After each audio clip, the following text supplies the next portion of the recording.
I know that you want me to release the mic. Have you also? I'll release the mic. Because I need to say a little story about this. You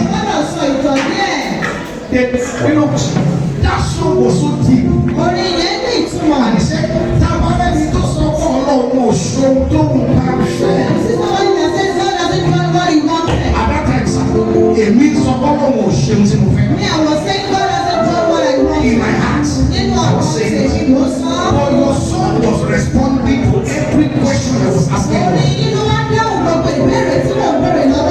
Gbogbo ìbéèrè tí mo béèrè lọ́wọ́ pátá. And for him, I don't know. Irú ẹ̀dá wo lélẹ́yìí? Ìdílé kí kọ́kọ́ lọ́ra sí di ní àkọ́kọ́ láyé mi.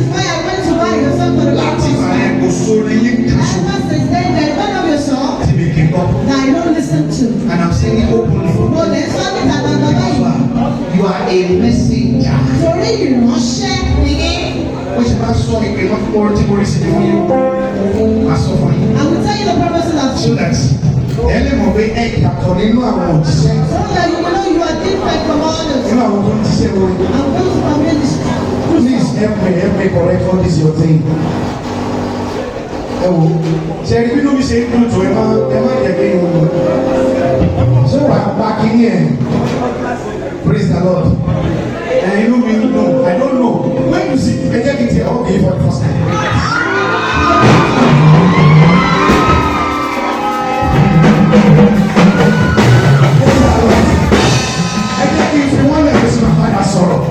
Let me hand over my phone. God bless you.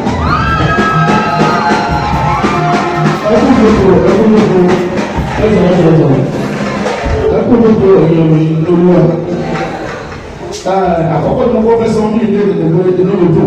The first time to say I am happy. Gbogbo wọn pè mí síbi ìpéjọpọ̀ ọ̀rọ̀ náà. I am invited into the presence of God.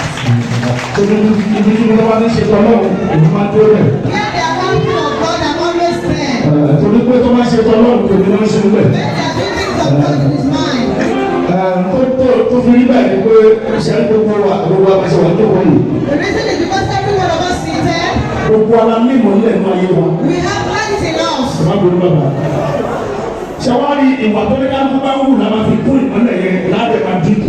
Your character will add to the light or reduce the light.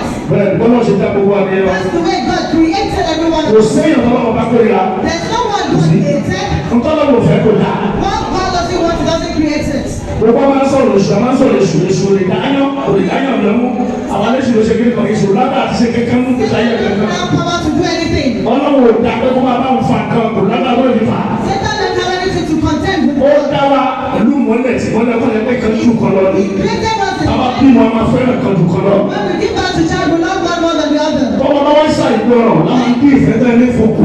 When the child is Ètò wọn gbọ́dọ̀ dáadáa ìfẹ́ àmà lé sí. the one that listens to you, you love the child the more. Bẹ́ẹ̀ni mọ́lẹ̀ ara wọ́n ṣe máa ń lé sí, ó ṣe máa ń dínkù. The light in us increases and decreases.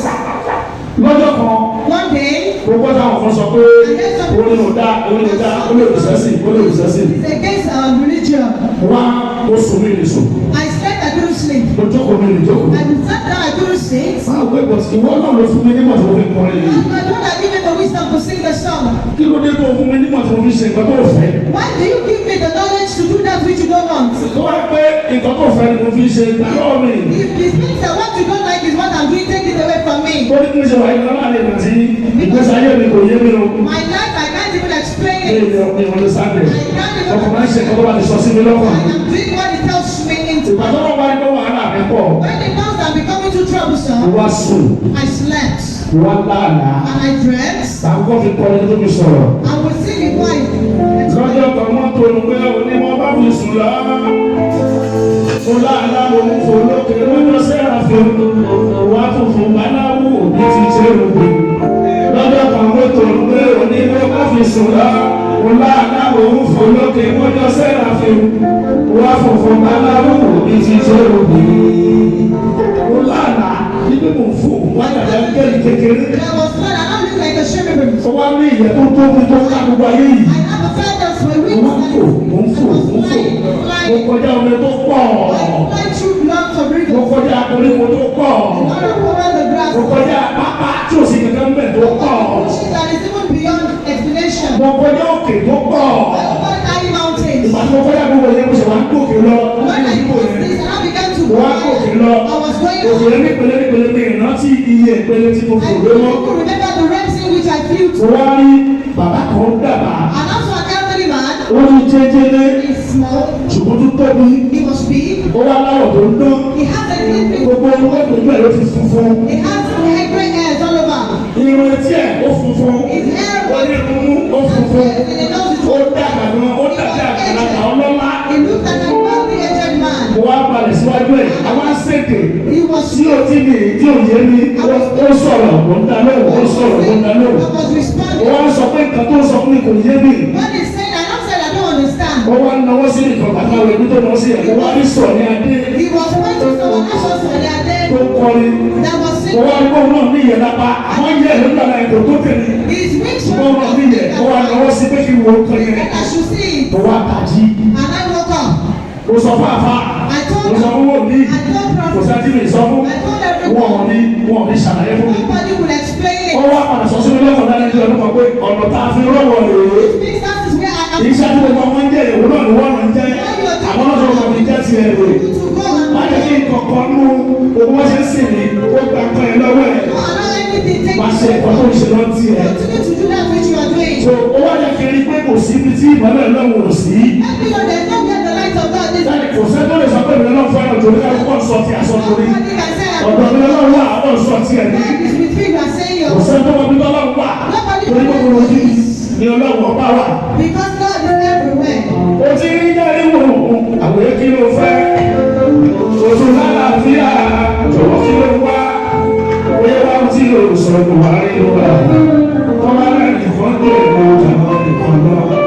O ti rí jáde wò àwòrán kí ló fẹ́. Oṣù lálàáfíà jọ̀wọ́ kí ló wá. Oyè wá tí o sọ̀rọ̀ wá rí ló wà. Tọ́lá náà nìkan tó èkó jàmọ́ nìkan lọ. Almost in the middle. Kọ́mọ́ bẹ́ẹ̀ ká dájọ́ lọ, ó kájẹ́ lò ní lọ, àárín lọ́wọ́ wà ní owó tí tó lọ, almost in the middle. Some are higher than you, you are higher than some. Àárín lọ́wọ́. Ọ̀pọ̀ ń dá tí o rí bẹ́ẹ̀, kò jẹun kí ló fẹ́. Ọ̀pọ̀ orí ẹgbẹ́ ọgbẹ́ mi kan jọ̀wọ́ kí ló wá. Bóyá wá tí o sọ̀rọ̀ àárín lọ́wọ́. Tọ́ba lẹ́yìn fún ìlú ìjọba ìkọ̀ lọ. Wọ́n ti rí bẹ́ẹ̀ ní ìlú, àwọn kí ló fẹ́. Oṣù lálàáfíà, àwọn kí ló wá. Oyè wá tí o sọ̀rọ̀ àárín lọ́wọ́. Tọ́ba lẹ́yìn fún ìlú ìjọba ìkọ̀ lọ. Ìgbà pátására náà fẹ́ lẹ́wà nínú ẹ̀mí kan. Ìgbà pátására náà fẹ́ lẹ́wà nínú ẹ̀mí kan. Ọmọ ìgbà bẹ̀rẹ̀ ayé, ọmọ bẹ̀rẹ̀ ayé tó kú náà lọ sá. Látẹ̀kùn náà lẹ́wọ̀, tó ní ẹ̀tún mímì ọlọ́run kò tẹ̀wọ̀ pẹ̀lú ọlọ́run. Ọmọ ìgbà bẹ̀rẹ̀ ayé, tó bẹ̀rẹ̀ ayé, tó bẹ̀rẹ̀ ayé tó kú náà lọ. Látẹ̀kùn náà lọ́wọ́, tó ní ẹ̀tún mímì ọlọ́run kò tẹ̀wọ̀ pẹ̀lú ọlọ́run. Ọwọ́ rẹ̀ bá fọ̀rọ̀ rẹ̀ ó kó àwọn ẹ̀sọ́ ọlọ́run. Ọ̀pọ̀lọpọ̀ ló máa wá rẹ̀ tó àwọn ẹ̀sọ́ ọlọ́run tí kò tó kò fún ẹ lásìkò kò sì sọ́sọ́ ọlọ́run. Torí bá ṣe é fọwọ́ olówó tó fún lówó lọ fáwọn kìíní tó fún ọlọ́run ó tún fẹ́ tàlákà lẹ́nà nínú ẹ̀ nìkan. Tó bá ń torí pé wọ́n wà nǹkan báwo wá wà nǹkan tó àwọn ẹ̀sọ́ ọlọ́run tí kò tètè fún ẹ lásìkò kò fẹ́ máa ṣì sọ́sọ́ ọlọ́run. Ọba kúkú kí ló kú ọlọ́run ọ̀run bí kúkú ọlọ́run ọ̀run kò yẹ tẹ̀lé ẹlẹ́gbẹ́ kò ló fẹ́ yẹ fún ọlọ́run.